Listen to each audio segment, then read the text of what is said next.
partir découvrir une autre culture, un autre pays, c'est vraiment quelque chose d'extraordinaire et qui change ta vie d'une manière ou d'une autre. Ça m'a vraiment aidé de passer cette année en France. Donc, le français, ça aide. C'est cette différence-là de découvrir ça qui est absolument fantastique.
Quand j'arrivais, je ne parlais pas du tout des français, vraiment. Et j'ai un ami qui m'a dit ah Karine, est-ce que tu te souviens quand tu arrives et tu m'as dit je t'appelle Karine. Elle était comme non, c'est pas ça quoi.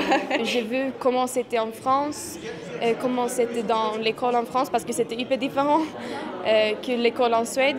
J'ai trouvé beaucoup des informations sur la recherche et j'ai beaucoup aimé et maintenant je fais des études de biotechnologie. Mais maintenant, j'ai beaucoup plus de confiance à parler français et tout ça.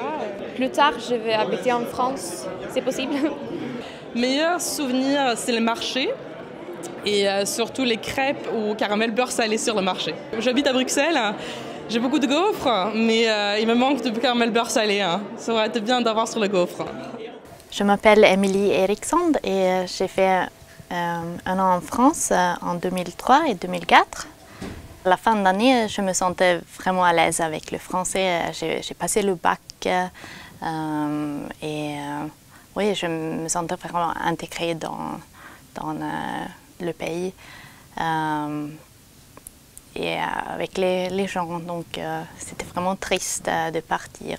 On est à Stockholm, dans les bureaux de Michelin à Stockholm.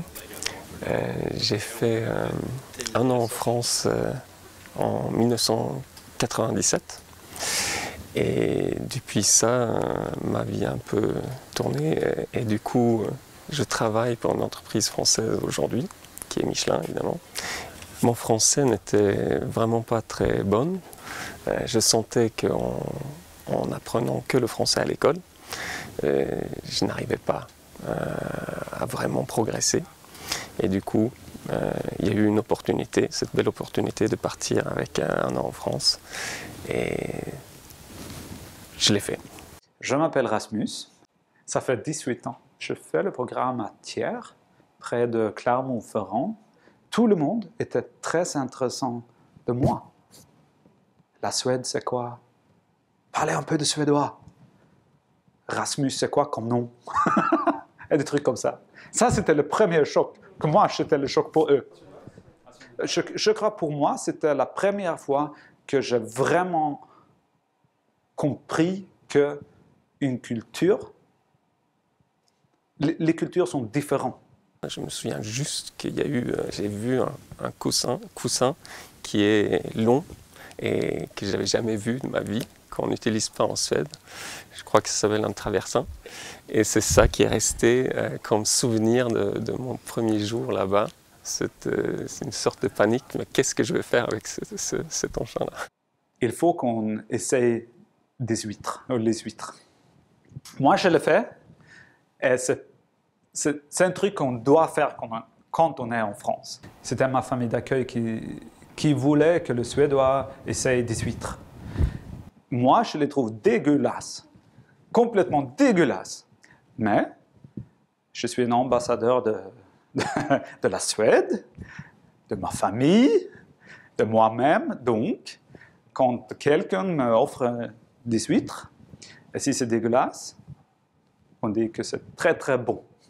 J'ai travaillé à Bruxelles, donc c'était vraiment utile de pouvoir travailler en français et en anglais en même temps. J'ai aussi travaillé à la Commission européenne, il fallait parler français aussi. Donc ça m'a vraiment aidé de passer cette année en France. Pour moi, la France était un voyage pour trouver moi-même. Et j'ai compris que moi-même veux faire quelque chose d'autre que la science naturelle. Donc, le commerce, c'était ça. Et ça te permet d'ouvrir ton esprit, de voir que ta culture, tes habitudes ne sont pas les seules, ne sont pas forcément mieux ou moins bien, c'est juste différent. Et c'est cette différence-là, de découvrir ça, qui est absolument fantastique. Et ma femme est moitié française. Et ma belle-mère est française. J'ai rencontré ma future femme pendant cette année-là aussi, donc forcément c'est un événement qui est resté et qui continue à marquer ma vie. Donc le français, ça aide. On ne sait jamais comment, mais ça aide.